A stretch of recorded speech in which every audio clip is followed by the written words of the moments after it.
Hi everyone, it's Emma from Misfit Gardening, and I just want to very quickly share with you guys my best tip for getting rid of really persistent weeds. Okay, it's super cheap, it doesn't cost you a lot of money, it doesn't really cost you a lot of time either, and that is cardboard. And the reason why I'm bringing this up is because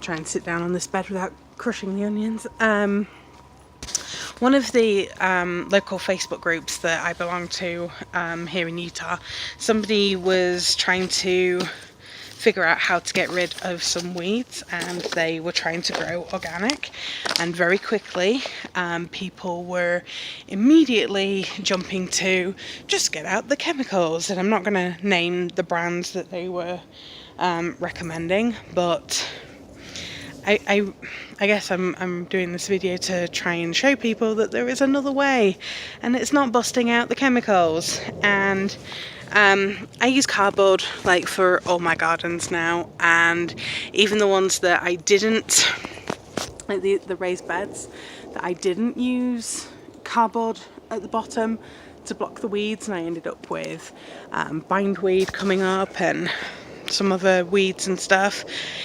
I've solved that problem too, and it's by using thick mulch. So I just want to show you guys. I've got my straw bale gardens that are starting. I need to water these, but I just want to move this to show you. These are all on cardboard, all of them, and the reason I've done that is so I can put a planter box on top of this. I think I told Chris that I wanted to do that. But if I just move out some of this mulch, because we've put some paths in now. Oh, you know, you're not helping. You're not. Dude, come on now. Go. Away. Away, foul beastie. Oh. Anyway, so some of it goes through. There's plenty of weed fabric, kind of all the way, but then, there's bare soil. Okay, and I don't know if you can see, but we've got like some little spindly growth here. And what the cardboard is doing is it's blocking out the light. And if the weeds can't photosynthesize, they can't grow. And if they can't grow, they can't reproduce, they can't spread seed everywhere, and you're not spending hours upon hours upon hours of weeding. So although this doesn't look very sexy with the cardboard down, and I'm going to have to rejig some of the mulch about, because we've got areas that are a little on the high side and areas that are a little on the low side. You know, what this is doing is it's stopping all the growth that's coming up, and this mulch is keeping the cardboard in place.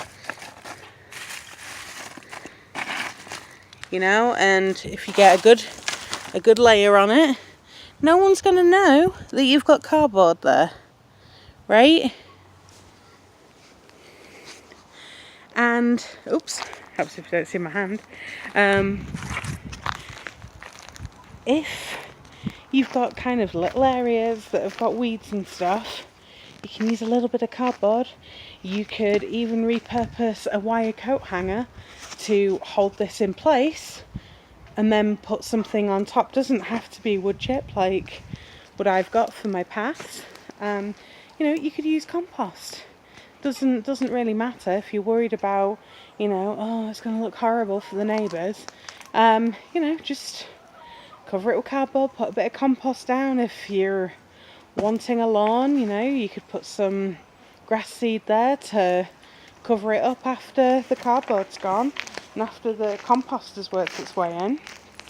But I mentioned a little bit that I solved my weed problem from last year, and if you've been subscribed to me for a little while, you might remember that I went a little bit crazy with the bindweed that kept coming up. So these planter boxes, I didn't put cardboard down, and that was really stupid of me, because I ended up with grass coming up. And actually you can see I've got a little bit here on the edging, just a little bit. It's not too much of a problem.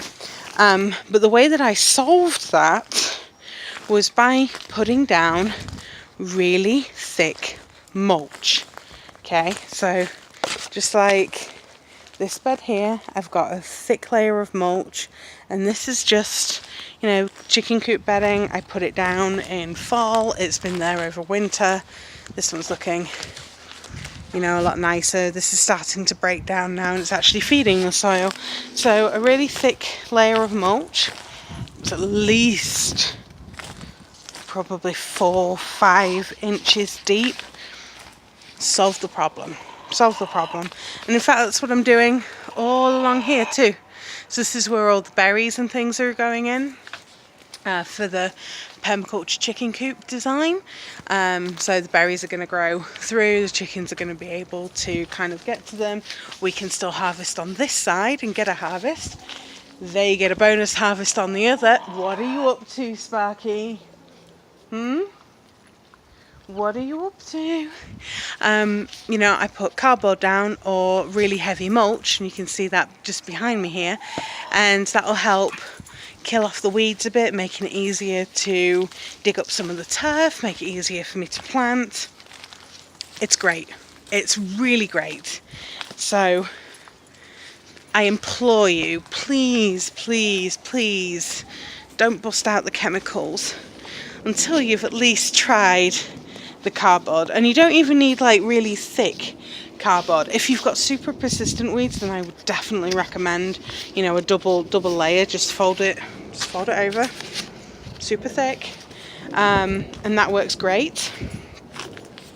But if you just get, you know, boxes, flatten them, put it down, works a treat. Really does.